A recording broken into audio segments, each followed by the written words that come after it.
सविनय क्रांतिकारी जय भीम। मैं बुल्ढाना से राजेश साळवे। महार रेजिमेंट की शौर्य गाथा इस विषय पर हम लोग आज चर्चा करने वाले हैं।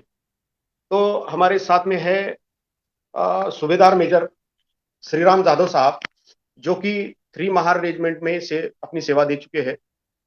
और दूसरे हमारे साथी है चर्चा के लिए अरुण माड़ी सर, जो कि 13 महार रेजिमेंट में नायक इस पद पर उन्होंने अपनी देश सेवा की भूमिका निभाई है। तो इन दो जाबाज महार रेजिमेंट के सैनिकों के साथ में हम लोग रूबरू होने वाले हैं, हम लोग चर्चा करने वाले हैं।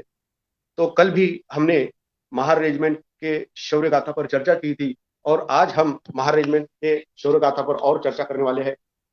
तो साथियों, महार रेजिमेंट की जो बहादुरी है वो अंतरराष्ट्रीय लेवल की है। महार रेजिमेंट एक ऐसी रेजिमेंट है कि वो एक इंडियन आर्मी में एक असाधारण रेजिमेंट है कि जिन्होंने छत्रपति शिवाजी महाराज के साथ में जो लड़ाइयाँ हुई थी, उस लड़ाइयों में, उस वार में उनका जो सहभाग था वो बहुत ही गौरवान्वित सहभाग था। तो उसी श्रृंखला से लेकर बॉम्बे नेटिव लाइट इन्फेंट्री के सभी महार जवान और बॉम्बे नेटिव लाइट इन्फेंट्री के बाद महार 111 पलटन अंग्रेजों ने बनाई थी, उसमें भी महार लोग 100% थे। और बाबा साहब के साथ सहयोग से 1 अक्टूबर 1941 में महार मशीन गन रेजिमेंट का पुनर्गठन हुआ और बाबा साहब डॉक्टर अंबेडकर जी ने रेजिमेंट खड़ी करने के लिए बहुत बड़ा संघर्ष किया और अंग्रेजों के साथ में बाबा साहब का वैचारिक संघर्ष हुआ। और वो वैचारिक संघर्ष के बाद में अंग्रेजों ने महार मशीन गन रेजिमेंट का निर्माण किया। तो 1947 से लेकर 2022 तक जो भी बॉर्डर पर सिक्योरिटी का जो काम है, सुरक्षा का जो काम है, देश हित के लिए जो खून बहाने का जो काम है, उसमें महार रेजिमेंट का बहुत बड़ा योगदान रहा है। और उसी के साथ में हम हमारे पहले साथी, हमारे मोस्ट सीनियर जवान श्रीराम जाधव साहब से हम पहला सवाल पूछेंगे कि जाधव साहब, आप आर्मी में जो भर्ती हो गए थे, तो आप आर्मी में भर्ती होकर देश सेवा करने का जो आपने निर्णय लिया है, तो वो निर्णय किस आधार पर लिया था, इसके बारे में हमारे प्रेक्षकों के साथ में कुछ चर्चा। महार रेजिमेंट में सेवा करने का मौका इसलिए लिया गया कि मेरे माता जी का जो कोई भाई है, IIG ordinary captain IIG Jadhav, मैं जब स्कूल में था, छोटा था, उनके घर में जाता था, तब उनका ड्रेस देखकर मुझे भी ऐसा मुझे निर्माण हुई कि मैंने भी एक दिन महार रेजिमेंट जाके ये ड्रेस पहनना चाहिए। और ये संकल्पना स्कूल में रहते रहते निर्माण हुई। उस समय मैं 1971 में शिवाजी हाई स्कूल में था। उस समय लड़ाई चल रही थी। उस समय राष्ट्रगान के बाद जो भी सैनिक की एक्टिविटीज हुई, तो उसमें बताया गया था कि 1971 में दिसंबर के महीने में अनुसया प्रसाद में जब ट्रेनिंग काल के दौरान में छोटे समय में अपने लड़ाई में बांग्लादेश में शामिल हुआ और उसको वीर गति प्राप्ति हुई और उसको महावीर चक्र मिला। उसी से एक अच्छा मुझे प्रेरणा, स्कूल से ही प्रेरणा मिली कि मैंने भी महार रेजिमेंट जाना चाहिए और अपना योगदान महार रेजिमेंट के लिए देना चाहिए। इसलिए मैं महार रेजिमेंट में 1973 में महार रेजिमेंट ज्वाइनिंग किया। बहुत बहुत शुक्रिया जाधव साहब। जाधव साहब ने अपने सवालों का बहुत सटीक से जवाब दिया। मैं बहुजन संगठन की तरफ से उनका शुक्रिया अदा करता हूं। तो साथियों, छत्रपति शिवाजी महाराज के समय से महार लोग सेना में बहुत ईमानदारी पूर्वक कार्य कर रहे थे। छत्रपति शिवाजी महाराज के बाद जब दूसरे स्वराज्य के छत्रपति संभाजी महाराज हो गए थे, उस वक्त संभाजी महाराज जी ने स्वराज्य के हित के लिए बुरहानपुर पर जो छापा मारा था और वो छापा मारकर जो दौलत साथ में लाई थी, तो वो दौलत रायगढ़ किले पर ले जाने की जिम्मेदारी थी, वो लगाई थी गोविंद गोपाल गायकवाड़ यानी गोविंद गोपाल महार पर।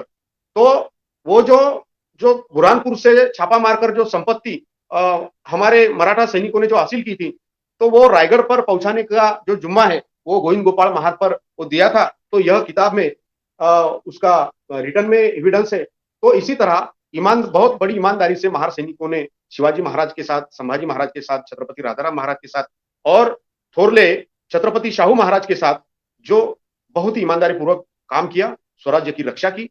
तो उसी श्रृंखला में अब हम जाएंगे हमारे अगले साथी अरुण माड़ी सर से। हम सवाल पूछेंगे कि आप महार रेजिमेंट में जो आप आए हो, तो आपका प्रेरणा स्थान क्या है? जय भीम, जय हिंद। साथियों, महार रेजिमेंट का जो मेरा जो प्रेरणा स्थान है, मैं जब 9th क्लास में था तो महाराष्ट्र छात्र सेना करके ये नई छात्र सेना एक शुरू हुई थी। और मैं उस वक्त जिजामाता हाई स्कूल दुधा में पढ़ाई करता था। मेरा गांव जिजामाता हाई स्कूल दुधा से 3 किलोमीटर दूरी पर मालवंडी करके है, जहां पर से मैं अप डाउन करता था। लेकिन मेरा एक ध्यान उस समय जिजामाता हाई स्कूल में रहते समय महाराष्ट्र छात्र सेना की नई बैच शुरू हुई और वहां से ड्रेस कोड मिला, हाफ पैंट और शर्ट बूट। ये उस समय ड्रिल का एक प्रस्ताव मिला, यानी कि अच्छा सा पहराव, अच्छा सा रहन सहन। और उस समय वहां से ड्रिल की शुरुआत और अच्छी देशभक्ति के प्रति जो एक जागरूकता थी, उस समय क्लास में स्कूल में पढ़ाया जाता था। ड्रिल एक अनुशासन होता था कि भाई हर शनिवार को रविवार को जो ड्रिल जिस टाइप में पढ़ाया जाता था, देश के प्रति भावना जगाई जाती थी कि देश में आज क्या हो रहा है। उस समय मन में ऐसी जागरूकता पैदा हुई कि क्यों ना आज मैं यहाँ पर 9th क्लास में होते समय अगर मैं ड्रिल कर रहा हूँ, देश के प्रति इतना सारा पूरे देश को गर्व है, तो मेरे मन में भी एक वो आर्मी में ज्वाइन होने की इच्छा अच्छी तरह से प्रेरित हुई। उस समय से मैंने सुबह 5 बजे उठकर रनिंग दौड़ना मतलब जो फिजिकल फिटनेस का दिनचर्या थी वो शुरू की। और धीरे धीरे करके यानी कि खुद के अंदर भी कॉन्फिडेंस बढ़ने लगा कि मैं कहीं ना कहीं जाकर एक देश सेवा करने में, देश के प्रति अपना योगदान दे सका। तो इसी तरीके से मैंने 12th पास होने के बाद बुल्ढाना जिले के अंदर ही भर्ती हुआ। 2002 में मेरा भर्ती का स्थान रहा। उस समय मेरे गांव में 3 फौजी थे। उनको देखकर उनसे थोड़ी बहुत गाइडेंस लेकर मैं इस भर्ती में योगदान दिया। योगदान देने के बाद भर्ती हुआ। भर्ती होने के बाद महार रेजिमेंट, मेरा उस समय 12th क्लास था। 12th क्लास में अच्छा परसेंटेज था, साइंस था। उस समय मैं एएमसी में भर्ती हो रहा था, यानी कि एएमसी के लिए मेरा नाम दाखिल हुआ था। मेरे साथियों ने एएमसी लिया। लेकिन जब मैं बाबा साहब का योगदान देखा, जो शिवाजी महाराज के जमाने से महार रेजिमेंट का जो इतिहास है वो अविश्वसनीय, यानी कि प्रेरणादायी इतिहास रहा है। जहां पर भी महार सैनिकों का नाम आज इस दुनिया में आता है, या किसी पलटन के अंदर नाम लिया जाता है, किसी युद्ध के अंदर महार सैनिकों का नाम लिया जाता है, तो बहुत ही ऊंचे दर्जे का नाम लिया जाता है। क्योंकि महार सैनिक एक ऐसा योद्धा है जो किसी भी जगह पर अपनी जगह को ना छोड़ते हुए युद्ध में पूरी तरह से अपने आप को न्यौछावर कर देता है। ये एक महार सैनिक की कहावत है। महार सैनिक का एक हौसला बुलंद इस तरीके से होता है कि महार सैनिक का नाम जब भी सैनिकों के अंदर आता है तो एक खून, बदन के अंदर खून दौड़ने लगता है। चाहे किसी भी विषय में लिया जाए, या कहीं किसी बॉर्डर पर लिया जाए, या किसी देश के साथ युद्ध करने की तैयारी रखता है, वो महार सैनिक अगर यदि उस जगह तैनात है तो अपने आखिरी गोली आखिरी दम तक लड़ने की उम्मीद रखता है। क्या बात।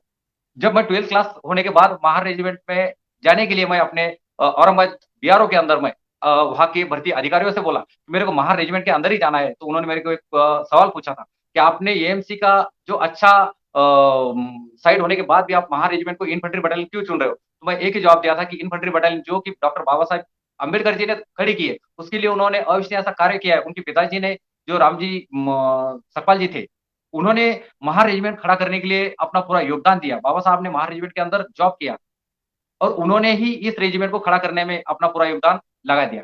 तो उनका जो प्रेरणा स्थान था, उनकी जो भावना थी, उनकी जो खुद के अंदर मतलब एक धैर्य था कि बाबा साहब जब इस रेजिमेंट को खड़ा किया, इन्होंने रेजिमेंट को आज यहाँ पर की अनेकता में एकता का प्रतीक माने जाने वाली महार रेजिमेंट है, जो कि पूरे ऑल ओवर इंडिया के सैनिक यहाँ पर है। एक पूरे देश के अंदर, पूरे भारत देश के अंदर एक ऐसी रेजिमेंट है जो कि ऑल इंडिया ऑल क्लास के नाम से जानी जाती है, वो है महार रेजिमेंट। जो उस समय भी ऑल इंडिया ऑल क्लास थी और आज भी ऑल इंडिया ऑल क्लास है, कि जहां पर किसी भी जाति का भेदभाव नहीं माना जाता है। और इसके अंदर कि उस समय 90% महार रेजिमेंट के सैनिक थे और आज के डेट में 70% महार रेजिमेंट सैनिक तैनात है। मैं एएमसी को छोड़कर महार रेजिमेंट को इससे चुना क्योंकि महार सैनिकों का जो इतिहास है वो शौर्य गाथा और उनका अद्भुतनीय इतिहास है। इसलिए मेरे को महार रेजिमेंट के प्रति मतलब दिल से ये था। बहुत बहुत धन्यवाद माली साहब। माली साहब ने बहुत अच्छी तरह से बताया कि बाबा साहब डॉक्टर आम्बेडकर जी से प्रेरणा लेकर वह महार रेजिमेंट में भर्ती हो गए और उन्होंने दिलो जान से अपने देश की सेवा की।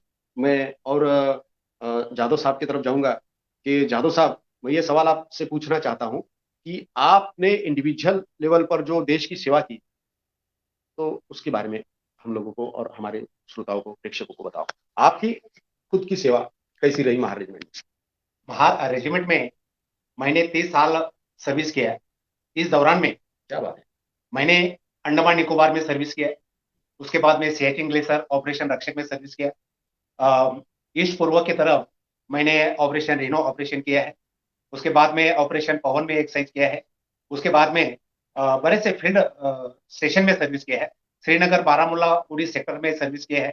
उसके बाद में 30 RR में मैंने 2.5 साल काम किया है, जो कि रात और दिन ऑपरेशन का समय वहां पे होता है। और उसमें महार रेजिमेंट का एक फर्स्ट और 30 RR और अभी एक नया 52 RR हुआ है, तो ये महार रेजिमेंट के 3 फाइटर आरआर के रेजिमेंट है, उसमें मैंने 2.5 साल सर्विस किया है।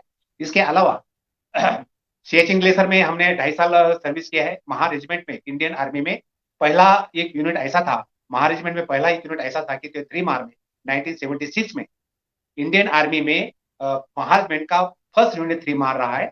और 3 महार के अंदर 1986 में जर्मन का एक्सपीडिशन अप्सरा सासवन अनसक्सेस हुआ था। उस समय महार रेजिमेंट को पहला मौका अप्सरा सासवन चढ़ने का मौका मिला और उसमें महार रेजिमेंट के 6 ऑफिसर्स 30 जवानों ने अप्सरा सासवन पहाड़ी चढ़कर उच्च पहाड़ी पर महार रेजिमेंट का भारतीय राष्ट्रध्वज, नॉर्दर्न कमांड, इंडियन आर्मी का 28 डिवीजन का और महार रेजिमेंट का फ्लैग हमारे बुल्ढाने के सूबेदार अभिमन्यु करपे साहब ने वहां पे फड़काए है। ये एक गौरव गाथा महार रेजिमेंट के लिए मतलब महत्वपूर्ण है। इसी शौर्य गाथा का संपूर्ण इतिहास अपने महार रेजिमेंट के म्यूजियम में रखा गया है। इसी के साथ में अप्सरा सास का इतिहास आर्मी हेडक्वार्टर के अंदर भी 3 महार का, महार रेजिमेंट में से 3 महार का अप्सरा सासवन पहाड़ी चढ़ने का वो भी इतिहास आर्मी हेडक्वार्टर के म्यूजियम में दिल्ली हेडक्वार्टर में रखा गया है। इसके अलावा 30 साल के सर्विस के दौरान में बड़े से ऑपरेशन ट्रेनिंग किया जाता है। उसमें लड़ाई के दौरान में जो जवानों को ट्रेनिंग दी जाता है कि लड़ाई के अंदर छोटे समय में मुझे ट्रेनिंग मजबूत करके अपना पसीना बहाकर लड़ाई के दौरान खून कसा बचाया जाता है। ये ट्रेनिंग में हमने पूरे जवानों को और हमने भी सिखाया गया है। इसी दौरान में ट्रेनिंग के दौरान में महार रेजिमेंट का सबसे अच्छा इतिहास रहा है। 1 से लेकर 22 बटालियन तक कोई भी रेजिमेंट हमारा टूटा नहीं है।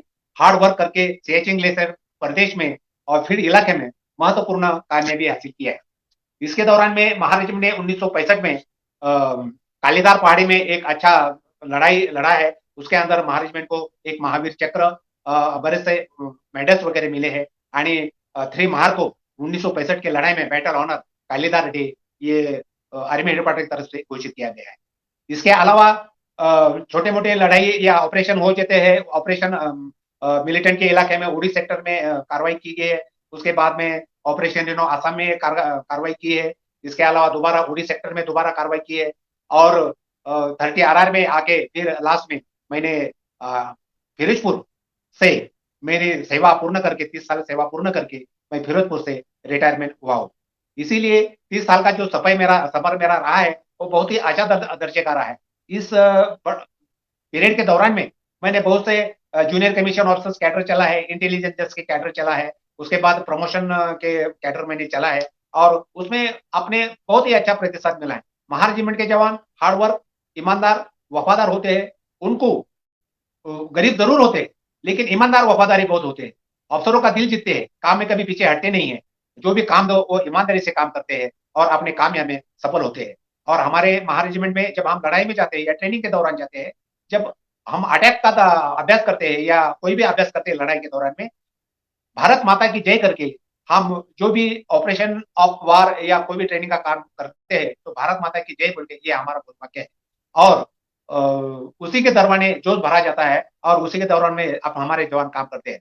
इनमें हमारे जवानों में लड़ाई के दौरान में या ट्रेनिंग के दौरान में जो अपने पूर्वजों ने काम किया है, जैसे कि हमारे राहुल कांबळे है, उसके बाद गोविंद कांबळे है, दोनों 1965 के लड़ाई में Mahar machine gun, Mahar regiment ने सबसे महत्व कारगर हथियार था। इंडियन आर्मी में किसी बटालियन में ये महार मशीन गन नहीं था, लेकिन महार मशीन गन यह केवल महार रेजिमेंट के अंदर था, क्योंकि महार रेजिमेंट के जवान हार्ड वर्क और मेहनती करने वाले थे, इसीलिए उनको महार मशीन गन दिया गया था। महार मशीन गन एक ऐसा हथियार था 1965 के लड़ाई में जो राहुल कांबळे और गोविंद कांबळे ने इतिहास किया है। जो पाकिस्तानी सैनिक थे उनके अटैक उनके ये डिफेंस में थे, वो अटैक करके आ रहे थे उनके डिफेंस के नजदीक, लेकिन गोविंद कांबळे ने ऐसा मेड इन मशीन गन चलाया, उसके नजदीक आके उसका गर्दन में गोली लगने के बावजूद भी उसने अपने मीडियम मशीन गन से तकरीबन 100-150 पाकिस्तानी माजी सैनिक मार गिराया था। तभी भी उसके हाथ वो मशीन गन पर डटे हुए थे। इसीलिए महार मशीन गन और महार रेजिमेंट के सैनिक थोड़े धाड़सी, पराक्रमी और महार रेजिमेंट का उज्जवल नाम करने वाले थे। इसीलिए महार रेजिमेंट अभी तक, महार रेजिमेंट का इतिहास बहुत पुराना है और महार रेजिमेंट के सैनिक हार्ड वर्क करने वाले हैं, कभी पीछे हटने वाले नहीं है। इसीलिए महार रेजिमेंट के सैनिक को हमेशा भीमा कोरेगांव का इतिहास दोहराया जाता है। इससे प्रेरणाशायी होकर महार रेजिमेंट के सैनिक उत्साहित होकर लड़ाई लड़ने में तैयार रहते हैं। बहुत बहुत धन्यवाद यादव साहब। यादव साहब ने 30 साल जो देश की सेवा की है उसके बारे में हम लोगों को बताया है। उनके धन्यवाद उनको कहना चाहता हूँ। यादव साहब ने एक बहुत बड़ी बात बताई कि उन्होंने ग्लेशिया नामक बहुत खतरनाक जगह पर उन्होंने ड्यूटी किया है। तो ग्लेशिया एक ऐसा क्षेत्र है कि जहां पर पीस टू पीस आर्मी का आदमी कभी वापस नहीं आता। कभी 100 लोग अगर वहां पर ड्यूटी लगाने को जाते हैं तो 100 लोगों में से 100 लोग वापस आए, ऐसा कभी हुआ नहीं, कभी हुआ नहीं। तो 100 लोग अगर जाते हैं तो वहां पर कोई ना कोई शहीद होता है। तो इतनी खतरनाक जगह पर जादव साहब ने देश की सेवा की है। तो वो इन्फॉर्मेशन उन्होंने जो बताया उसके लिए मैं बहुजन संगठन की तरफ से आभारी हूँ। मैं उनका धन्यवाद मानता हूँ। और जादव साहब ने जो इन्फॉर्मेशन दी उसके बाद में हम हमारे आदरणीय अरुण माड़ी साहब के पास में जाएंगे और उनको ये सवाल पूछेंगे कि माड़ी साहब, जिस तरह जादव साहब ने उनके अनुभव बताए हैं महार रेजिमेंट में कार्य करते हुए, महार रेजिमेंट के साथ में देश सेवा करते हुए जो रोमांचक अनुभव उन्होंने बताए, तो उसी तरह आपके खुद के क्या रोमांचकारी अनुभव है वो हमारे दर्शकों के साथ में शेयर करो। सर, मैं सबसे पहले बताना चाहूंगा कि मैं 2002 का भर्ती हूँ। तो मेरी फर्स्ट पोस्टिंग 9 महीना ट्रेनिंग होने के बाद सागर महार रेजिमेंट सेंटर से ट्रेनिंग होने के बाद मेरी फर्स्ट पोस्टिंग वेस्ट बंगाल के अंदर 13 महार के अंदर, जो कि मैं वेस्ट बंगाल गया। वहां से एक 2-2.5 महीने का कालावधि था और यूनिट मेरी मूव होने वाली थी JNT की, जहां पर जम्मू कश्मीर में यूनिट रवाना हुई। तो पूंछ सेक्टर के अंदर मेरी यूनिट थी, जहां पर जाने के बाद एक 3 साल का कालावधि एक यूनिट का समथिंग होता है। तो जहां पर 3 साल के अंदर एक 2004 में आपने सुना होगा कि इखनी नाला के ऊपर एक 13 महार रेजिमेंट के जवानों की पाकिस्तानियों की तरफ से मुठभेड़ के अंदर ही और पोस्ट के ऊपर से गर्दन हमला करने के बाद गर्दन काटा गया था। एक धोखे से वो हमला हुआ था, जो कि आमने सामने होता तो मेरे को नहीं लगता कि पाकिस्तानी कभी हरकतें करने की कोशिश करता। लेकिन वो एक धोखा था, जो कि इखनी नाला नामक एक नाला हुआ, उसका सहारा लेते हुए दुश्मनों ने अटैक किया गया। फिर भी हमारे जवानों ने काफी मुंहतोड़ जवाब दिया। लेकिन कुछ एक समय होता है कि जिसके अंदर संवरने का मौका नहीं मिला, जिसकी वजह से हमारे 4 जवानों को अपनी जान गंवानी पड़ी। इसके लिए हमने काफी मुंहतोड़ जवाब दिया और ऊपर से जो यूनिट था, ऊपर से जो पोस्ट थे, उन्होंने भी काफी मार दिया, जिसकी वजह से पाकिस्तानियों को भी काफी नुकसान हुआ है। इसके बाद मेरी पोस्टिंग 51 RR के अंदर हुई, मोहर सेक्टर, जहां पर मेरी सर्विस 3 साल, चौथा साल रनिंग होने के साथ ही मेरी पोस्टिंग मोहर सेक्टर में 51 RR बटालियन, जो RR बटालियन थी, वो नई खड़ी हुई, जिसके लिए हर यूनिट से कुछ बंदे मंगाए गए। मोर सेक्टर के अंदर एक 2-3 साल का कालावधि था। मेरे को लगता है कि मेरी 2005 में शादी थी और शादी के समय में घर आने वाला था। और उस समय कमांडर साहब का कारवां चल रहा था, जिसके अंदर कमांडर प्रोटेक्शन में था। तो उस समय की उग्रवादियों का ज्यादा ये था JNK के अंदर। 2004 से 2006 तक काफी मात्रा में थी। तो उसके बाद थोड़ा थोड़ा कम होता गए। लेकिन उस समय क्या है कि जो फायरिंग हुआ, उस समय कमांडर साहब आगे चल रहे थे और तीसरे गाड़ी पे फायरिंग किया गया। और जो कॉर्नर प्रोटेक्शन था, मैं लास्ट गाड़ी के अंदर था। तो उस समय आधी जो प्रोटेक्शन था, आधा प्रोटेक्शन आगे निकल गया, आधा प्रोटेक्शन पीछे रह गया। तो उस समय लगभग एक 2-3 घंटे का फायरिंग चला, जिसके अंदर हमारे एक JNK का ही जवान था, जिससे गोली लगी थी। और उसको गोली लगने के बाद जो उसको उठाने की कार्रवाई चल रही थी, वो उसको कंधे पे लेके चलना है या गाड़ी के अंदर, क्योंकि स्लाइडिंग का भी एरिया था, बारिश भी चल रही थी और ऊपर से फायरिंग भी चल रहा था। उस समय हमारे जो 3 जवान थे लास्ट वाले, तो उन्होंने हमने उसको जो जिस तरीके से उठा के ले गए कि वो एक मतलब आज भी उस चीज को याद करता हूँ तो बदन के ऊपर एक कांटा खड़ा रहता है, रोंगटे खड़े हो जाते हैं। क्योंकि वो समय उस टाइम का था, लेकिन फिर भी एक दिल के अंदर जोश था कि नहीं, एक अपना साथी को गोली लगी है, इसको किसी तरीके से बचा। उस समय उसको गाड़ी के अंदर डाला, वहां से उठाए तीनों मिलके, और वहां से ही गाड़ी को, जो कार्नवाई प्रोटेक्शन का लास्ट कार्नवाई था, और उस हमारे सामने वाली एक गाड़ी था, यानी कि जिप्सी थी, उसके अंदर डाला, वहां से रिटर्न लिया और उसी फायरिंग के दौरान हमने गाड़ी को लाके उसको हॉस्पिटल के अंदर दाखिल किया। और वो जवान आज सुरक्षित जॉब कर रहा था, नौकरी में शामिल हुआ। इसी तरीके से वहां का कालावधि खत्म होने के बाद मेरी यूनिट दोबारा यूनिट के अंदर 13 महार के अंदर दाखिल हुआ। वहां से मेरी यूनिट 2006 में लालगढ़ जटा राजस्थान के अंदर गई। वहां का 3 साल का कालावधि रहा, जिसके दौरान काफी अब युद्धाभ्यास भी किया गया। वहां से मेरे यूनिट को हमारे पूर्वजों ने जो अभ्यास किया था, या पूर्वजों ने जो महान कार्य किया था, 1971 की लड़ाई, पीर पंजाल की लड़ाई, जहां पर पीर बाबा के नाम से आज भी मेरी यूनिट वहां हर साल उस लड़ाई के दिन उस जवानों को याद करते हुए, उस भगवान को याद करते हुए पीर पंजाल के यहाँ पर जाकर एक वहां का एक रीति रिवाज था, या जो भी कहा जाए, कि वहां पर आज भी जाके मेरी यूनिट वहां पर एक बकरा जो चढ़ाया जाता है, काटा जाता है, उस पीर बाबा के नाम से चढ़ाया जाता है। और मेरे 13 महार यूनिट का जो उद्घोष वाक्य है, वो पीर बाबा की जय करके बोला जाता है। तो वहां पर आज भी मेरी यूनिट जाती है। उसके बाद जो 3 साल का कालावधि पूरा करने के बाद, या हमारे पूर्वजों ने जो महान कार्य किए, उसकी बदौलत मेरी unit for an UN mission South Africa के लिए मूव हुई। क्या बात। देश के तरफ से हर साल 3 यूनिट का नाम निर्वाचित होता है, नाम लिया जाता है, जिसके अंदर मेरी यूनिट का नाम UN मिशन के लिए दिया गया। जिसके अंदर 850 लोग बाकी यूनिटों से अदर लोग जमा होकर एक समूह बनकर बाहर देश के लिए रवाना होता है, जिसमें हर एक यूनिट के जवान के लिए 850 यूनिट में एक यूनिट के अंदर जवान होता है, जिसके अंदर एक 50-50 कर दो हिस्सों में बांटा जाता है। 6-6 महीने का कालावधि जो यूएन मिशन के दौरान बाहर देश में शांति सेना के नाम से जाया जाता है। तो मैंने वो 6 महीने का कालावधि मेरे पूर्वजों ने किए हुए काम की बदौलत और उनके जो देश के प्रति उन्होंने जो अपना समर्पण किया है, ये खुद को बलिदान दिया है, लेकिन उनकी बदौलत आज हम वहां पर बाहर देश जा पाए। मैं यही कहूंगा कि पूरे आज जो जितनी 13 महार रेजिमेंट ने जो कार्य किया है, लेकिन इससे पहले भी जिन्होंने कार्य किया है, उनकी बदौलत उनका सुख, बाहर देश जाने का सुख, वहां का जो पेमेंट या तनख्वाह लेने का जो सौभाग्य है, वो उनकी बदौलत है। क्या बात। उसके बाद में 6 महीने का कालावधि पूरा करके आने के बाद मेरी यूनिट शायद ही किसी यूनिट के साथ ऐसा किस्सा होता होगा कि एक तरफ 90,000 की तनख्वाह और साथ ही पूर्वजों की ही इतिहास का दोबारा दोहराना चाहूंगा कि उन्हीं की बदौलत दोबारा ग्लेशियर के लिए, सियाचिन ग्लेशियर, फर्स्ट ग्लेशियर के जाने का मौका मिला। जहां पर साळवे सर ने बताया कि फर्स्ट ग्लेशियर में 100% जाता है तो 100 में से 100 वापस तो कभी नहीं आता। ये बात बिल्कुल 101% सही है, क्योंकि मैं जब चढ़ा तो मेरा जाने का समय 16,471 फीट पर मेरा नंबर पड़ा। तो मैं उस समय जाने के लिए जो कालावधि लगता है वो 13 दिन का कालावधि ऊपर जाने के लिए पैदल जाना पड़ता है, यानी कि क्लाइमेटेशन करते करते 13 दिन में वहां पहुंचे। मेरे साथ चढ़ते समय मेरे पोस्ट के 7 जवान थे, लेकिन उसमें यह होता है कि 7 जवान चढ़े जरूर, लेकिन चढ़ने के तीसरे दिन राजस्थान का राजेश कुमार करके जवान था जो तीसरे दिन ही डेथ मेरे ही पोस्ट का।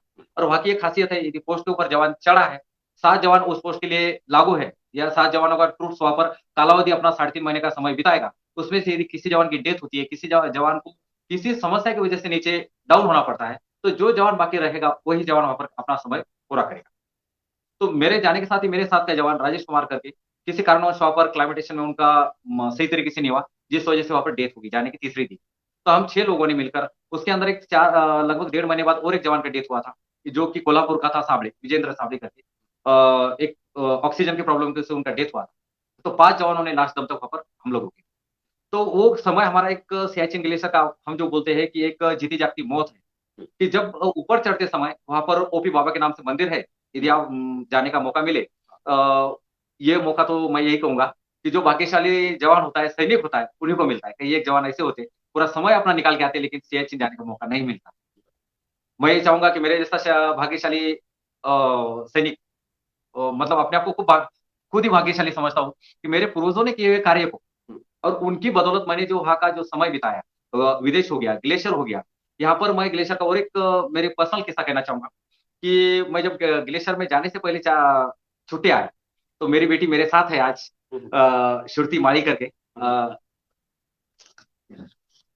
ये मेरी बेटी है। तो मैं आज अपने साथ इसलिए लाया हूँ क्योंकि जब सैनिक का किस्सा सुनाने की बारी आती है, तो मेरी बेटी के प्रति एक ऐसा किस्सा है कि जब मैं छुट्टी काट के गया, तो मेरे को लगता है कि उसी समय पेट में रहेगी। तो उसके बाद मैं जब घर आया तो इसका 4 महीना 13 दिन का कालावधि हो चुकी। तो उसी दौरान ये कहना चाहूंगा कि ये 4 महीना 13 दिन का होने तक, यानी कि मैं टोटली 11 महीने का समय वहां पर बिताया, यानी कि ऊपर चढ़ने से लेकर, ट्रेनिंग से लेकर, और जो मेन समय होता है 3.5 महीने का, वो निकालने तक, वहां का दोबारा वापस आने के बाद एक्लाइमेटेशन करने तक का मेरा 11 महीने का कालावधि पूरा हो चुका। और इसी दौरान मेरी लड़की 4 महीना 13 दिन की हो चुकी थी। तो तब तक मेरे को ये पता नहीं था कि मेरे को लड़की हुई या लड़का। लेकिन जब मैं नीचे उतरने के बाद वहां पर से कॉल किया, तो मेरे मिसेस ने मेरे को फोन पर बताया कि आपको लड़की हुई है, और लड़की होने के बाद वो 4 महीना आज 13 दिन की हो चुकी है। जब मैं घर के लिए मतलब वहां से छुट्टी लेके निकल रहा था, तो ये मतलब एक सैनिक के लिए बहुत बड़ा एक समय होता है कि ऐसे सिचुएशन में भी समय अपने कार्य के प्रति एक वफादार है।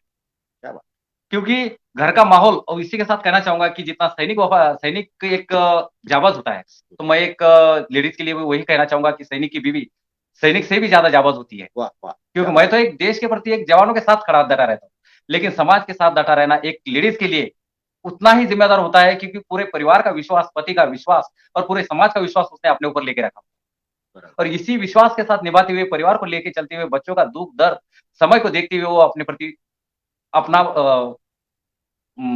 धर्म निभाती है। एक पत्नी धर्म यदि निभाना सीखे तो एक सैनिक की पत्नी से सीखे, क्योंकि पति मौजूद न यहाँ पर नहीं है, देश की सेवा कर रही है, लेकिन समाज की सेवा के साथ साथ परिवार सेवा, माँ बाप की सेवा, सास ससुर की सेवा और बच्चों की सेवा, और साथ ही बचा हुआ समय अपने खुद के दुख दर्द को बांटने का समय, ये उनके पास नहीं था। क्या बात, बहुत बहुत धन्यवाद माली साहब। माली साहब ने उनका रोमांचकारी अनुभव हमारे साथ में शेयर किया।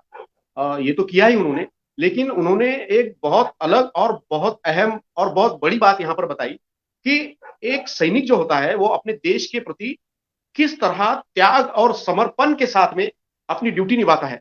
और यही नहीं, लेकिन उस सैनिक का परिवार, उसके माँ बाप, उसकी बीवी और उसके बच्चे, ये भी अपने परिवार के प्रति किस तरह से एक त्याग और समर्पण के साथ अपना जीवन यापन करते हैं। तो ये बहुत अहम और बहुत बड़ी बात अरुण माली साहब ने हमारे प्रेक्षकों के साथ में शेयर किया। मैं उनके बहुत बहुत धन्यवाद मानता हूं। और ये अक्सर क्या होता है कि कोई फौजी अगर छुट्टी पे आता है या वो सेवानिवृत्त होकर इधर सिविल में आता है, तो सिविलियन लोगों का उनके तरफ देखने का जो नजर है, ये उनको सिविलियन लोगों को मालूम ही नहीं। जो आप लोग यहाँ पर जो बातें शेयर कर रहे हो, ये सिविलियन लोगों को बिल्कुल ही मालूम नहीं। तो उनके लिए बस एक सैनिक है, बस, बाकी कुछ नहीं है। लेकिन आप माली साहब, आपने बहुत अहम और बहुत बड़ी बात कही। मैं बहुत बहुत शुक्रिया अदा करना चाहता हूँ। फिर हम लोग और जादव साहब के पास में जाएंगे। मैं जादव साहब से एक सवाल पूछूंगा कि सैनिक की सेवा करते करते आपने 30 साल तक देश की सेवा किया, और ये 30 साल तक देश की जो सेवा की, सर्विस की, तो उस 30 सालों में कुछ ऐसे अनुभव या कुछ ऐसे प्रसंग आपके जीवन में आए होंगे इंडिविजुअल, कि आप वो कभी भूल नहीं सकते। तो ऐसा कभी ना भूलने वाला अविस्मरणीय कोई प्रसंग होगा या कोई घटना होगी, वो हमारे प्रेक्षकों के साथ में शेयर करो। आदरणीय जादव साहब से मैं रिक्वेस्ट करता हूं कि कोई भूल न जाने वाली कोई बात, कोई घटना है, उसको बताओ। 1992 की बात है। हमारा 3 महार बटालियन उड़ी सेक्टर में तैनात था। उस समय 14 अक्टूबर 1992 का समय था। एक 10 का पेट्रोल लेकर गए थे हम लोग, और रात को तकरीबन 10 बजे गए थे, और सुबह का मुझे हमारा टाइमिंग था 7 बजे तक वापस आने का था।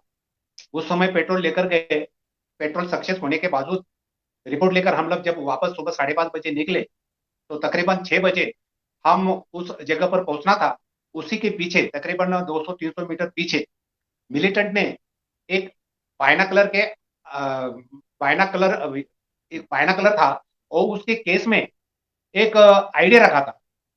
वो आईडिया रास्ते में रखा, और उसके ऊपर कुछ ऐसे चमकने वाली चीजें रख दी। उस समय हम लोग 5 कदम के डिस्टेंस से चल रहे थे। उस समय आगे 1-2 गाइड था, उसके पीछे 2-3-4 ऐसे 5-6 आदमी थे, उसके बीच में मैं था, ऑपरेटर था, और मेरे पीछे 4 जवान थे। ऐसे हम लोग 10 जवान चल रहे थे। उसमें सबसे आगे वाले गाइड को वो बायनाकुलर दिखाई दिया, और उस बायनाकुलर को मैंने दूर से उनको बोल दिया, उसको हाथ मत लगाइए, उसके नजदीक कोई नहीं जाना चाहिए। फिर भी मेरे सामने जो भी लड़के थे वो भाग गए, और चारों तरफ खड़े हो गए। वो आईडी को, बायनाकुलर को उन्होंने खोल लिया। उसी समय वो आईडी ब्लास्ट हुई, और 6 जवान उसमें अपने बुलढाणा जिल्हे का बबन थोरवे, धोटिंग्याचा, मलकापूर पांगऱ्याच्या जवळ एक गाव आहे धोटिंगा, त्या धोटिंगाचा तो मुलगा होता। आणि तो नेमकाच तकरीबन 3-4 वर्ष सर्व्हिस झाली होती त्याची। तो तो मुलगा त्याच्यामध्ये होता, आणि आपल्या बटालियनचे, उस्मानाबादचे आणि बाकी आपल्या 3 महार युनिटचे 6 जवान ऑन द स्पॉट झाले होते। त्यावेळेस असा म्हणजे प्रसंग आला होता, काय करावं आणि काय नाही। आणि 15 ऑगस्टचा दिवस होता, आणि त्या दिवशी आमच्या बटालियनमध्ये आनंदाचं वातावरण होतं, की आता हे सकाळी येतील आणि आंघोळ वगैरे केल्यानंतर बकरे वगैरे कापतील आणि एन्जॉय वगैरे करतील।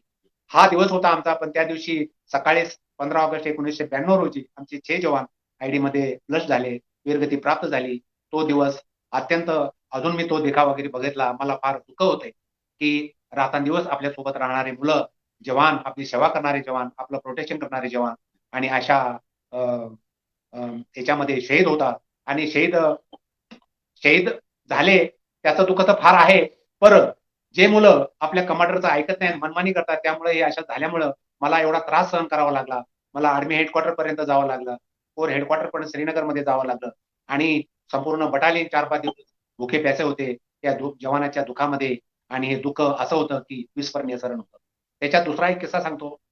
सियाचिन ग्लेशियरमध्ये ज्यावेळेस आपण जातो, पहिली लढाई आहे ट्रॅफिकची, प्रवासाची। प्रवास करणं हा फार मोठा कठीण समय आहे। प्रवास करणं म्हणजे एक तर लेफ्ट साईडला पहाडी असते, आणि उजव्या बाजूला खाई असते, आणि बर्फातून गाडी चालवणं फार कठीण आहे। आता तुम्हाला माहीतच आहे की सिक्कीममध्ये 3 शिशू आणि 16 जवान आपले शहीद झाले. अशी परिस्थिती सियाचीन ग्लेशियरमध्ये असते. आणि त्यावेळेस गाडीला लोखंडी चेन नेस्केट चेन म्हणतात त्या टायरला, त्याच्यामुळेच ती गाडी चालते, नाही तर अदरवाईज गाडी चालू शकत नाही. तर सियाचीनमध्ये सर्वात मोठा पहिला प्रसंग, पहिली लढाई जी आहे प्रवास, आणि दुसरी लढाई आहे क्लायमेटेशन, वातावरणामध्ये सम्मिलित होणं. हा नंबर 2 ची लढाई आहे. जो मनुष्य, जो सैनिक वातावरणाशी आणि आपल्या कमांडरने सांगितलेल्या ज्या सुविधाजनक गोष्टी आहेत त्याचं पालन केलं, तर खरोखर ही लढाई आपले जवान सक्सेस होऊ शकतात. काही काही मुलं अशा असतात, कमांडर सांगतात आपण आंबूस पेट्रोलिंग करून येतो बर्फातून, म्हणजे एकदम गरम पाण्याने हात धुवायचे नाही, शेकोटीजवळ जायचे नाही, त्याला प्रोटेक्शन हात पहिले चोळायचं, गरम करायचं, त्याच्यानंतर तुम्ही गरम पाणी हातापायावर घ्यायचं.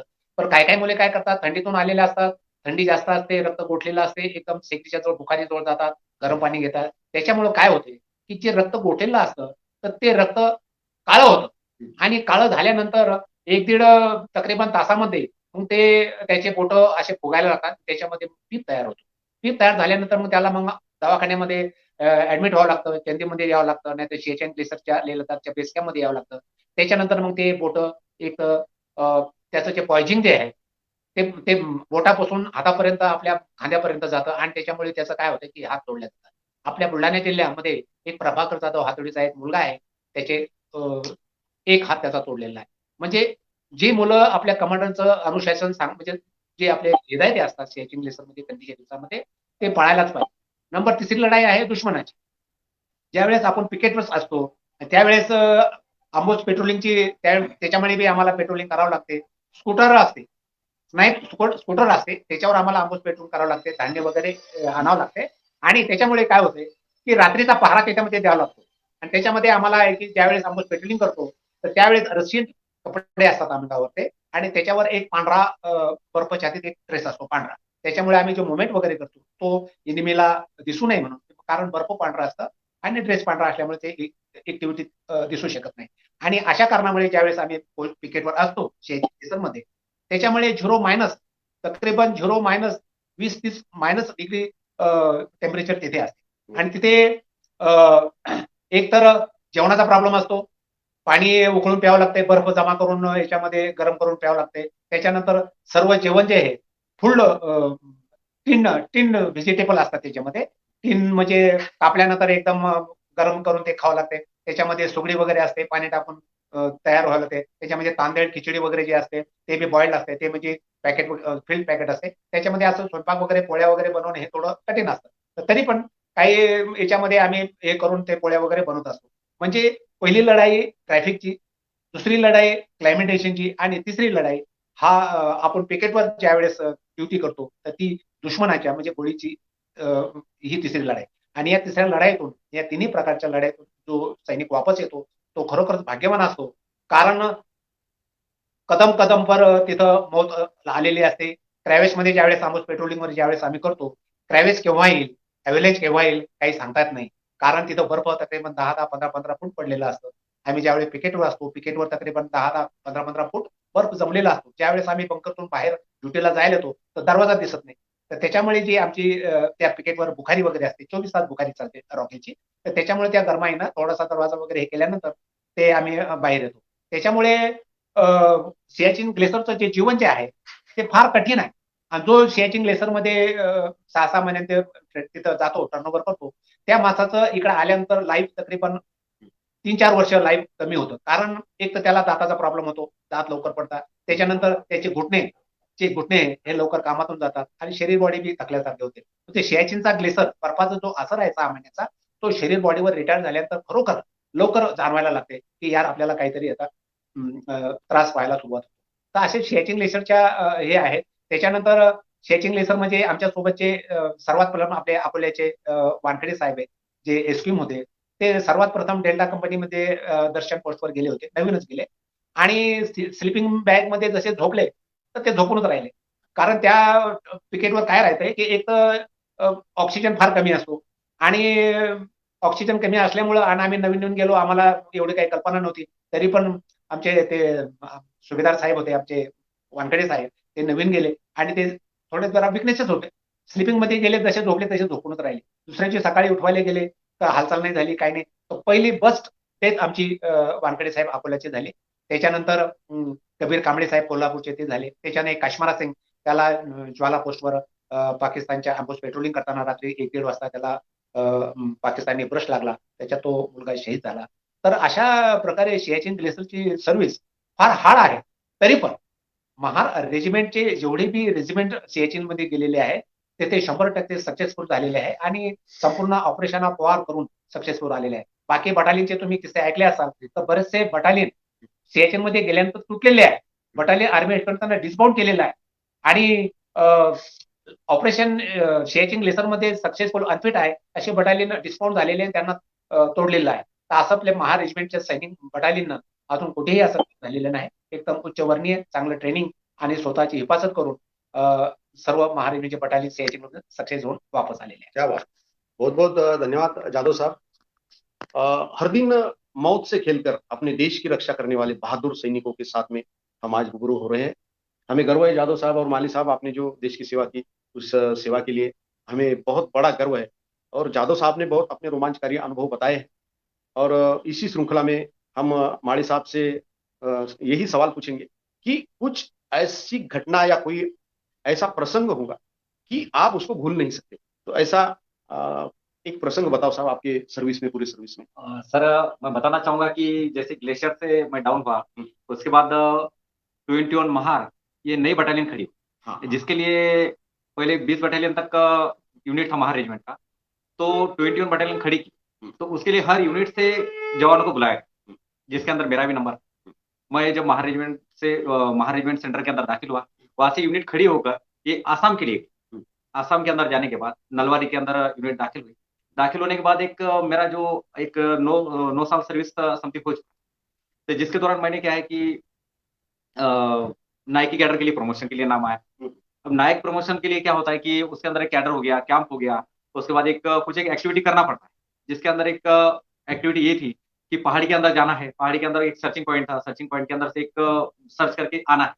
तो इस दौरान मेरे साथी जो 10-12 साथी थे, एक अधिकारी साहिबान भी थे, जिसके दौरान क्या था कि निकलना तो है, भूटान की पहाड़ी वहां से नजदीक है, भूटान नजदीकी है, और भारत की पहाड़ी और भूटान की पहाड़ी नजदीक है, जो माइलस्टोन का जो दोनों बॉर्डर के अंदर एक स्टोन लगा हुआ, तो वहां पर जाके वापस आना। तो अभी जोश तो भरा हुआ है, प्रमोशन तो लेना है, तो इसी जोश भरे अंदाज में बिल्कुल हम 13 लोग थे और नए नए अफसर साहिबान भी आए थे, उनका भी जोश अलग ही था। तो इसी जोश के सहारे से हम लोग सुबह तो निकले 4 बजे निकले गए। वहां से निकलने के बाद जैसे फिल्मों के अंदर दिखाते बांस की लकड़ी से लटकना और नीचे डाउन होना, मतलब ये एक अंदर ही जुनून था। इस जुनून के साथ हम लोग उतरते गए, मतलब वो अंदाज नहीं रहा कि अपने साथ में कुछ खाने की चीजें है और रास्ते से खाते पीते। लेकिन जैसे जैसे समय बीता गया हम नीचे उतरते गए, नीचे उतरना है चढ़ना है, नीचे उतरना है चढ़ना है, ये कारवां जो सिलसिला हमारा कंटिन्यू चलता है। लेकिन दोपहर के 3 बजे तक ये सिलसिला ऐसे चलता रहा। अभी कितना समय निकल गया और कितने दूर पहुंच चुके हैं ये किसी को अंदाजा नहीं, क्योंकि पहाड़ी क्रॉस कर रहे, पहाड़ी के अंदर से जा रहे, ऐसे करते करते हम लोग भूटान की पहाड़ी के अंदर दाखिल हुए। तो भूटान की पहाड़ी के अंदर जाने के बाद ना मोबाइल का टावर रहा, टावर तो पहले भी नहीं था, लेकिन जो मेट्रोला सेट का टावर था और हमारे आधा ट्रूप्स पीछे छोड़ चुके थे हम लोग और आधे हम आगे निकले, क्योंकि टर्न बाय टर्न था, तो आधा ट्रूप्स का कोई कम्युनिकेशन हमारे साथ रहा और लगभग हमारी यूनिट से हम 65 किलोमीटर दूरी पर। लेकिन ये उस समय जब गाड़ी से हमारे को जहाज छोड़ा गया, नाइट को छोड़ा गया और सुबह हमने निकलना, गाड़ी वापस अपने समय के लिए निकल चुकी कि वापस हमारा 3 दिन का कैंप।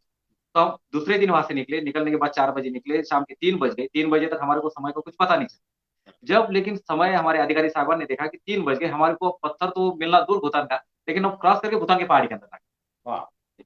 तो अभी वापस कैसे जाए? अब नाइट नेविगेशन, तो मैप के साये से वापस निकलना है, तो मैप के सहारा उस समय अभी क्या है कि मैप ढूंढे तो मैप भी तो अलग ही तरीके से जा रहा है, डायरेक्शन और कुछ बता रहा है, क्योंकि हमारे पास जो कम्युनिकेशन का साधन था वो हमारा एक्चुअली बंद हो चुका, क्योंकि मोबाइल के अंदर रेंज नहीं और जो मेट्रोला सेट था वहां का कम्युनिकेशन टूट चुका।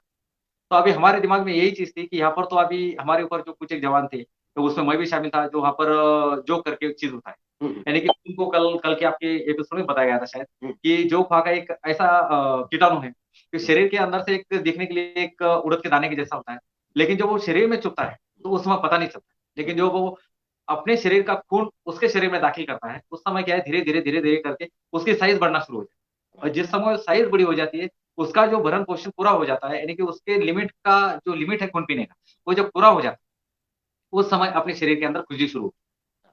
उस वक्त अपने को पता चलता है कि मेरे शरीर में कहीं ना कहीं जोक लगा, और वो जोक को उतारने का तरीका सिर्फ नमक एकमात्र साधन है। यदि वो जोक के ऊपर समय से रहते हुए जोक के ऊपर नमक का डाला जाए तो जोक अपने आप निकल के साइड हो जाए। यदि उसे नहीं डाला जाए तो अपने हाथ से खींचो तोड़ो कुछ भी करो वो अपने शरीर से बाहर निकलने का नाम नहीं। तो इसके काफी सारी दिक्कतें हमारे को वहां पर शुरू हुई। साथ का पानी, पानी तो पहाड़ी होने की वजह से वो तो खत्म हो चुका था। शंकर पहाड़ी बने हुए थे, वो खा चुके थे जब तक खाने का समय था। लेकिन जैसा समय बीतता गया, 3:30 बज गए, अंधेरा का मौसम, पहाड़ी होने की वजह से क्या हो रहा था कि रात का मतलब समय से पहले अंधेरा लगने लगा। भूटान की पहाड़ी के अंदर दाखिल, ये हमारे मतलब क्या है कि एक समय के लिए यदि चाहते तो वहीं पर खत्म थी लाइफ। बराबर। क्योंकि पहाड़ी में हो सकता था इंडिया में आने के बजाय भूटान में निकल जाते, भूटान के अलावा और किसी साइड में निकल जाते। वहां पर एकमात्र साधन था कि अभी पहुंचे तो कैसे पहुंचे। लेकिन हमारे कैडर के दौरान सिखाया जाता है कि यदि इंसान किसी भी जगह भटक जाए तो जो पहाड़ी है, नदी है, नाला है, वो किसी ना किसी बड़े नदी को जाकर मिलता है। और उसी के नदी के किनारे या तो बेट होगा या तो कोई गांव होगा या तो कोई ना कोई चीज ऐसी होगी कि जो अपने को रास्ते तक पहुंचा सके। या तो ब्लेड का एकमात्र साधन ऐसा है कि ब्लेड ये एनी टाइम पानी के अंदर यदि दाखिल करोगे, पानी के अंदर डालोगे एक प्लेट के अंदर, कटोरी के अंदर लेकर, तो वो उत्तर दिशा की तरफ कनेक्ट कर, क्या बात। हाँ, उत्तर दिशा की ओर कनेक्ट करें, जिसके सहारे से आप भी अपनी दिशा को जा सकते।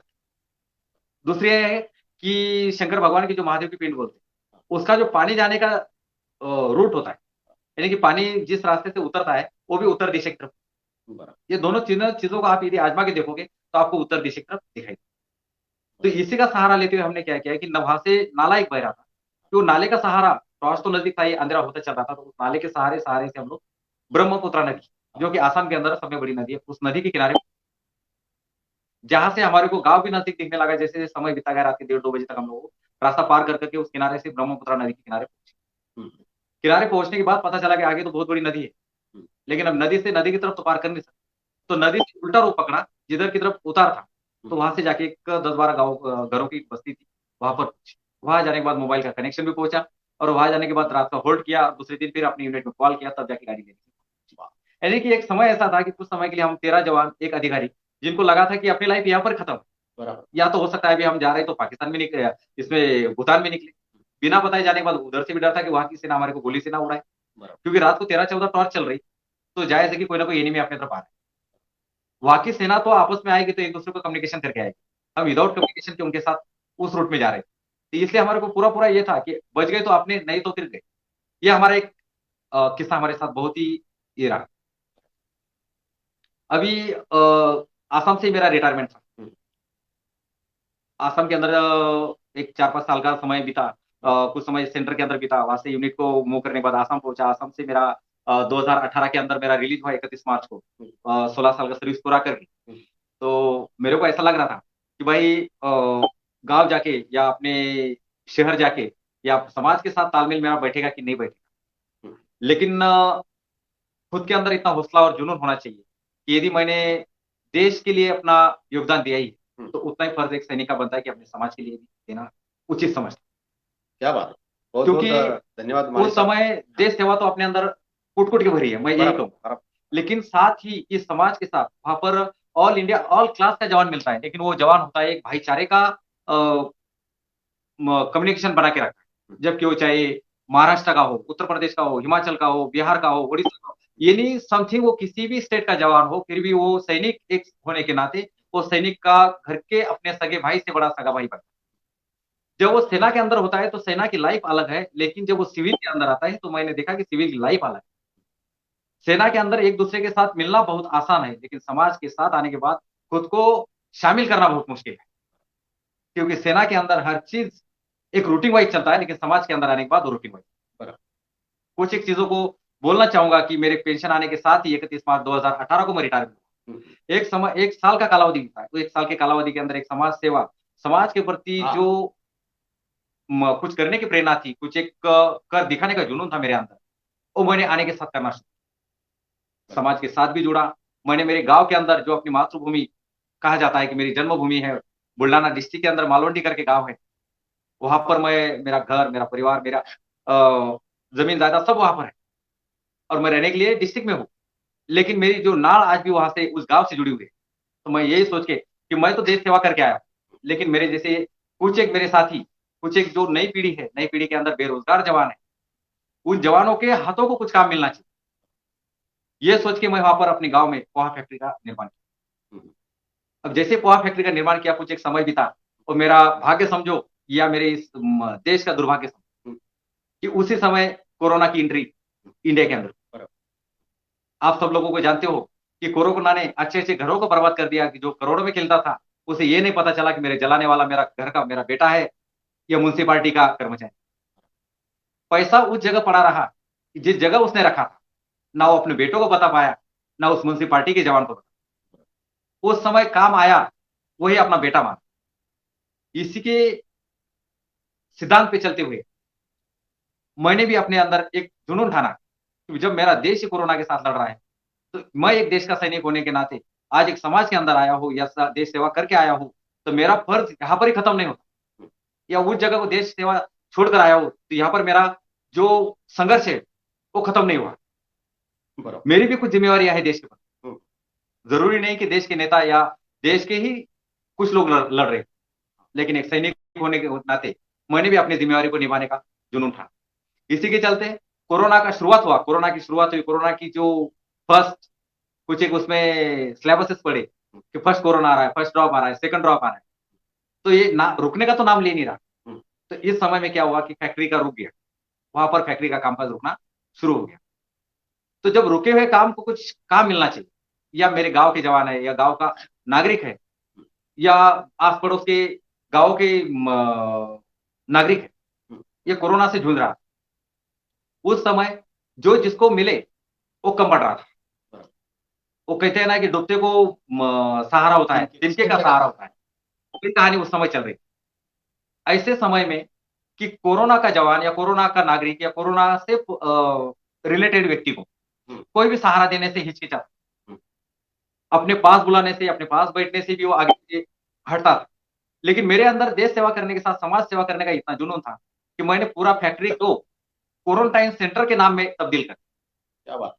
क्योंकि मेरे को ये लग रहा था देश के लोगों की या मरीजों की सेवा करनी। हाँ, मैंने ये सोचा कि आज करोड़ों का आदमी है लेकिन उसका बेटा उसे रखने के लिए तैयार नहीं है। वो बोलता है कि हॉस्पिटल में, सरकारी हॉस्पिटल में दाखिल हो जाओ, या जमीन है, जमीन की खेती है, खेती में वहां पर एक झोपड़ी बनी है, उसी के अंदर आप खुद को क्वारंटाइन करो, चाहे वहां पर वो जिंदा रहे या मरे।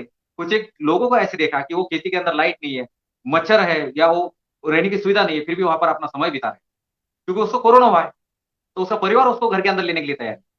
जब मैंने अपनी फैक्ट्री के अंदर पूरा सामान बाहर निकाला और 20 बेड का क्वारंटाइन सेंटर वहां पर खड़ा किया, और क्वारंटाइन सेंटर को मैंने, जहां से मैंने मेरा परिवार आज भी, जिस बाबा साहब ने महार रेजिमेंट का निर्माण किया, और मेरे लास्ट के आखिरी बूंद तक भी बाबा साहब का नाम, महार रेजिमेंट का नाम मेरे खून के अंदर रहेगा, मेरे परिवार के अंदर रहेगा, क्योंकि मेरा परिवार, मेरे बच्चे भी उसी बाबा साहब के नाम से या बाबा साहब के नाम की रोटी आज भी खा रहे हैं, और उनके बदन के अंदर खून का एक एक कतरा महार रेजिमेंट के नाम से बना।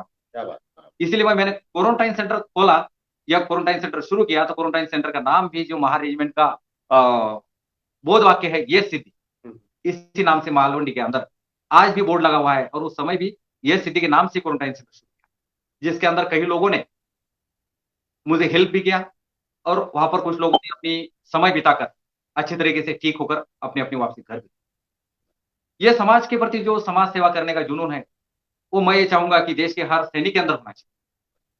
अपनी जिम्मेवारी यहाँ पर खत्म नहीं होती है। देश के प्रति कोई यदि आपत्ति आती है तो जरूरी नहीं है कि देश का नागरिक जब खड़ा होगा तब खड़ा होगा, लेकिन मैं यही चाहूंगा कि देश के सैनिक ने सब में पहले खड़ा होना चाहिए, क्योंकि हर साइड से, हर माहौल में सैनिक अपने आप को प्रिपेयर कर चुका, चाहे वो बर्फीला इलाका हो, चाहे पहाड़ी इलाका हो, चाहे बारिश के अंदर हो।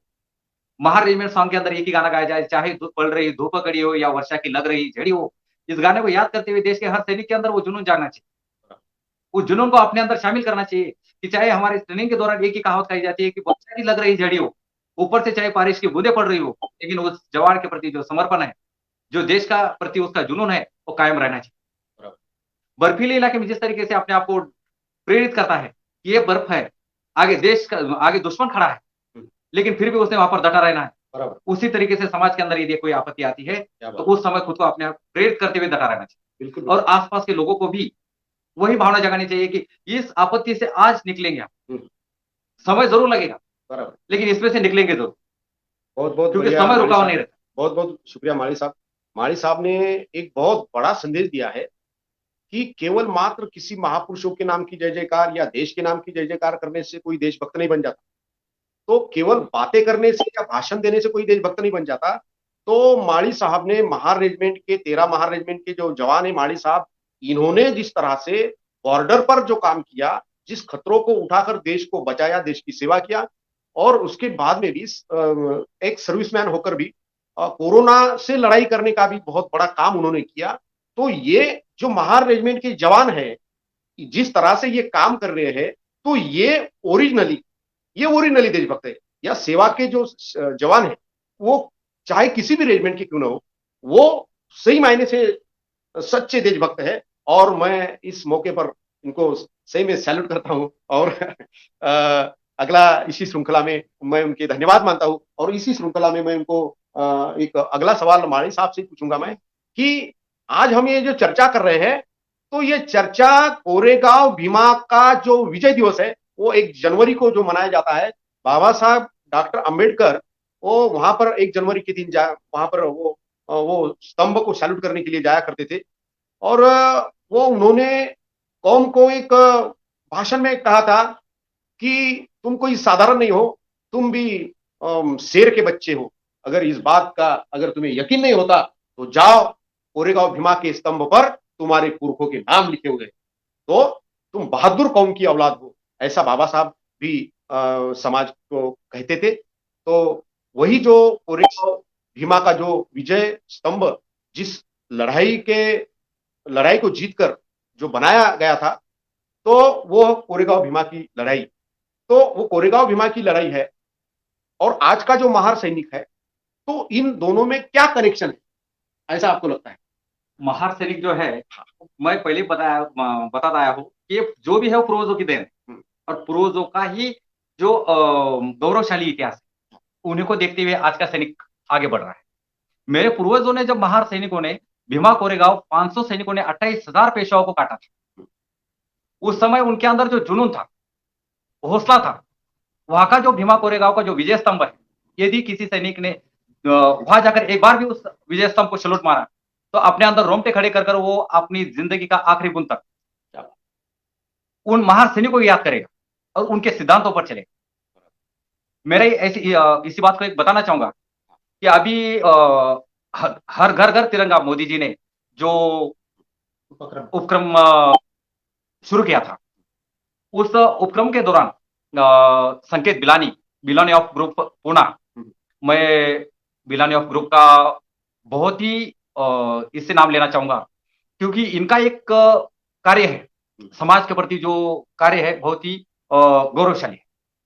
इन्होंने भीमा कोरेगांव के अंदर जाने के बाद मैं नहीं जानता कि उनके दिल में क्या प्रेरणा जागी और किस तरीके से उन्होंने अपने आप को उस एरिया में शामिल किया या सैनिकों के अंदर शामिल करने का एक उत्साह जगा।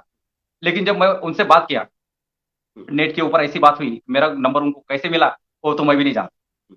उसके बाद उन्होंने मेरे से बात की, उस बिलानी ऑफ ग्रुप के ओनर है संकेत बिलानी सर और संतोष मौर्य सर, उनके जो पार्टनर है वो संतोष मौर्य सर। इन्होंने दोनों ने मेरे से बात किया, उसके बाद हम दोनों का कम्युनिकेशन बढ़ा।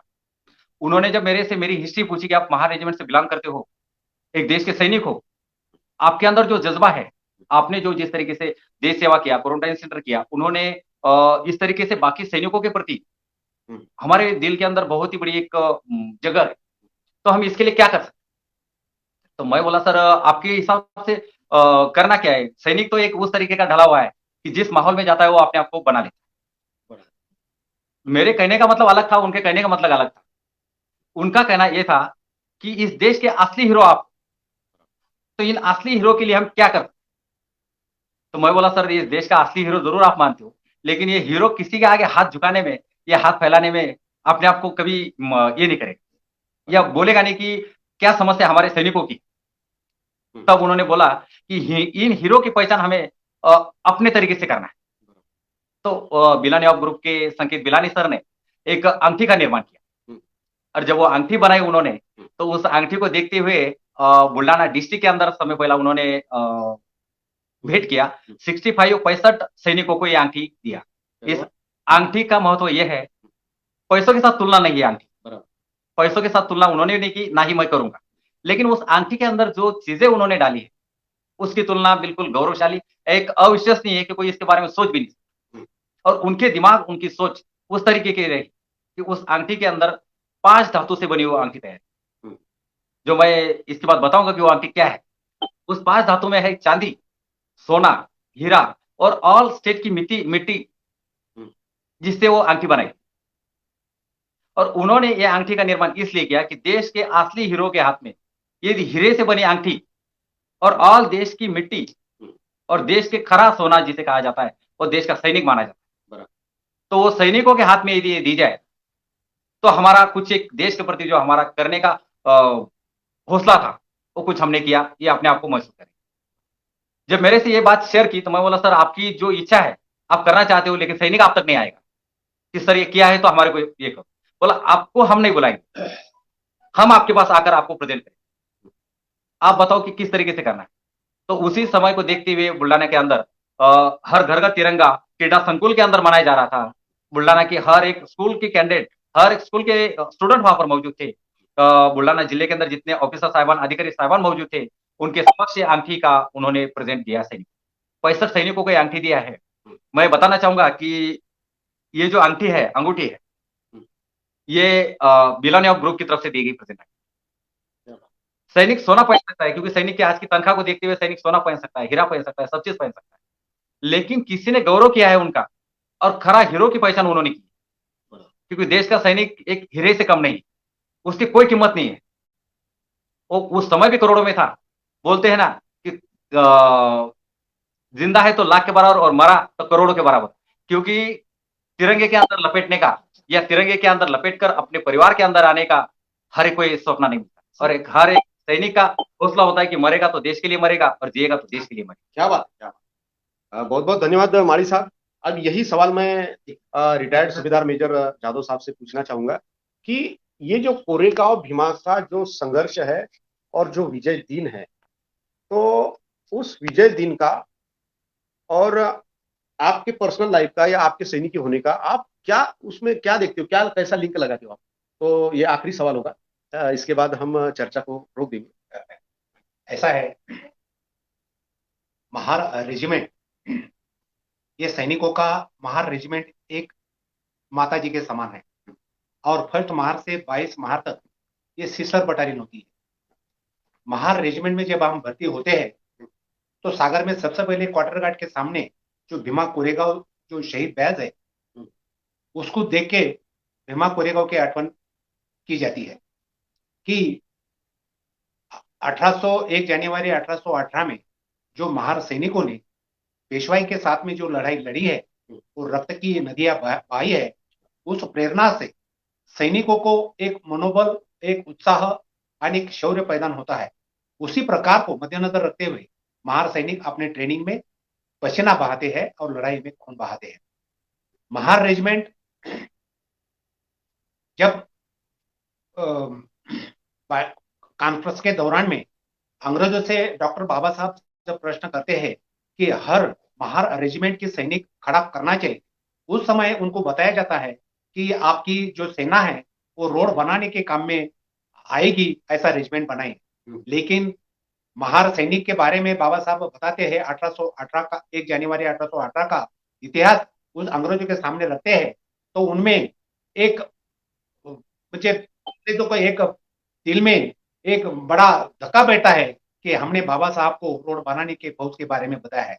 उस समय जब बाबा साहब 1952 में जनरल केवी कृष्णा जावेद लेफ्टिनेंट होते हैं, दिल्ली में आर्मी हेडक्वार्टर में होते हैं, तब बाबा साहब जनरल केवी कृष्णा राव को बोलते हैं कि मिस्टर ऑफिसर, महार रेजिमेंट के जवान गरीब है, मेहनती है, ईमानदार है, लड़वैया है, इनके कभी पेट पर मारना नहीं, पेट पर मारने से चलेगा, ये लोग मार सहन कर सकते हैं, कठिन परिश्रम कर सकते हैं, लेकिन पीछे हटेंगे नहीं। ये बाबा साहब के वर्ड थे जनरल केवी कृष्णा राव को 1952 में। जब सेकंड महार रेजिमेंट फॉरनर से लड़कर आई थी और उसके बाद में जम्मू कश्मीर में लड़ने के लिए गई थी, कश्मीर के अंदर पाकिस्तानी सेना जब कश्मीर के बॉर्डर पे आई थी, उस समय महार रेजिमेंट के सैनिकों ने पाकिस्तानी सैनिकों को कश्मीर से कब्जा रोकने के लिए महार रेजिमेंट में बहुत बड़ा क्रम, बहुत अतिम साहस से पराक्रम करके पाकिस्तानी सेना को पीछे हट दिया था। उस समय उस पराक्रम को मद्देनजर रखते हुए जब बाबा साहब सेकंड महार बटालियन को जब मिलने के लिए गए थे, जब बटालियन जब इकट्ठे होके खड़े होकर बाबा साहब को देखने के लिए आई थी, उस समय जब बाबा साहब आए, वो महार सैनिक को लड़े हुए देखकर और वो पराक्रम देखकर बाबा साहब के आंसू में आंसू आए थे। तब महार सैनिकों ने बाबा साहब को बोला, बाबा साहब आपके आंसू में आंसू कैसे आए? आपका किसने अपमान किया है क्या? आपको कोई कुछ बोला है क्या? हमें बताइए, हम उसका मुकाबला करके। जब बाबा साहब ने सैनिकों को बताया, ये मेरे खुशी के आंसू है, आप लोगों ने इतना अच्छा काम करके कश्मीर को बचाया है और पाकिस्तानी सैनिक को पीछे बघेर दिया है। मुझे उस समय की याद आई जब मैं महार रेजिमेंट को स्थापन करने के लिए जब गया था, तो अंग्रेजों ने बोला था कि आपकी सेना रोड बनाने के काम के लिए लगाइए, रेजिमेंट को लड़वाइए, रेजिमेंट का आप काम नहीं है। उस समय बाबा साहब ने बताया, मैंने प्रतिकार करके आपको महारेजिमेंट की स्थापना किया और आपने जो पराक्रम किया इससे मेरे आंसू है। और इसी के अनुसार बाबा साहब का हौसला बढ़ गया है कि मेरे माँ खरोखर शूरवीर है। उस समय उनको 1 जनवरी 1818 की आठवण आई कि खरोखर महार सैनिक एक लड़वैये थे, बलशाली थे, हार्ड वर्किंग करने थे। आपने जान की परवाह न करते हुए अपने महार कौम को कायम रखने के लिए हमेशा लड़ते रहेंगे। मैं आज के नवयुवा सैनिक को यही प्रेरणा दे सकता हूं कि महार सैनिक लड़वैये और ऐसा ड्रेस कोड देख के युवा सैनिक प्रफुल्लित होके महार रेजिमेंट के सैनिक में भर्ती होकर महार रेजिमेंट का नाम हमेशा ऊंचा करते रहेंगे, महार रेजिमेंट का झंडा हमेशा ऊंचा करते रहेंगे और भविष्य में महार रेजिमेंट हमेशा उज्जवल और चांगला काम करते रहेंगे। यही महार रेजिमेंट के सैनिकों को मैं शुभकामना देता हूं और महार रेजिमेंट की भीमा को 1 जनवरी 2023 की महार रेजिमेंट का शौर्य दिनाच्या निमित्त सर्व महार रेजिमेंटच्या सैनिकांना जवानांना शुभकामना देता हूं आणि माझे महार रेजिमेंट के शौर्य गाथाचे संभाषण मी माझे इथे समाप्त करता हूं। जय भीम, जय हिंद। बहुत बहुत धन्यवाद साहब। हमारे माड़ी साहब और जादव साहब, इन्होंने बहुत अच्छी तरीके से, उन्होंने खुद इंडिविजुअल देश के लिए किस तरह से संघर्ष किया और सेवानिवृत्त होने के बाद में देश के लिए, देश की सेवा किस तरह से कर रहे हैं, तो इसका स्वयं अनुभव उन्होंने बताया। उसके लिए मैं बहुत बहुत धन्यवाद रखता हूं। छत्रपति शिवाजी महाराज के समतावादी स्वराज्य के लिए लड़ने वाले महार सैनिकों की जो परंपरा है, वो आज भी भारतीय सेना में महार रेजिमेंट की 21 पलटन है ना सर, 22 पलटन है, अभी एक नई पलटन है। तो इस 22 पलटन में जो महार रेजिमेंट के जो जवान हैं, तो जिस तरह छत्रपति शिवाजी महाराज के समतावादी स्वराज्य की रक्षा उस समय के महार सैनिकों ने किया था, तो उसी तरह आज ये गणराज्य भारत का संरक्षण ये महार रेजिमेंट की 22 बटालियन कर रही है। और इस 22 बटालियन में और जो सभी रेजिमेंट के जो जवान हैं, वो जो सेना में देश का संरक्षण कर रहे हैं, तो इस विजय दिन के शुभ महोत्सव के दिन पर मैं उन सब सैनिकों को सैल्यूट करता हूं और मैं उनको नमन करता हूं। और ये जादव साहब और वाणी साहब, इन्होंने अपना कीमती समय निकालकर हमें ये दिया आज के दिन के लिए और अपने अनुभव बताए, उनके लिए मैं उनका शुक्रिया अदा करता हूं। और हमारे बहुजन संगठक ये चैनल के जो डायरेक्टर है खांडेकर साहब, उनको भी मैं धन्यवाद देता हूं और मैं रुकता हूं। जय जिजाऊ, जय शिवराय, जय भीम,